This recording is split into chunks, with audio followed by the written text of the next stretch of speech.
सोलापूर जिल्ह्यातील अक्कलकोट तालुक्यात अवकाळी पावसासह गारपीट झाल्याने शेतकऱ्यांचे मोठे नुकसान होण्याची भीती व्यक्त केली जात आहे।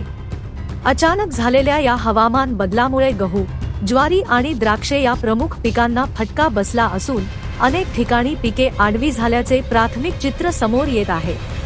अक्कलकोट परिसरात दुपारनंतर वातावरणात अचानक बदल झाला आणि जोरदार वाऱ्यासह पाऊस सुरू झाला। काही भागात गारपीट झाल्याने उभ्या पिकांचे नुकसान झाले आहे।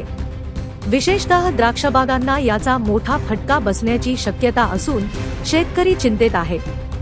दरम्यान राज्यातील इतर भागांनाही गारपिटीचा तडाखा बसला आहे। सांगली, लातूर आणि उस्मानाबाद या जिल्ह्यातही गारपीट झाल्याच्या बातम्या समोर आल्या आहेत। या ठिकाणीही शेतपिकांचे नुकसान झाल्याची शक्यता वर्तवण्यात येत आहे।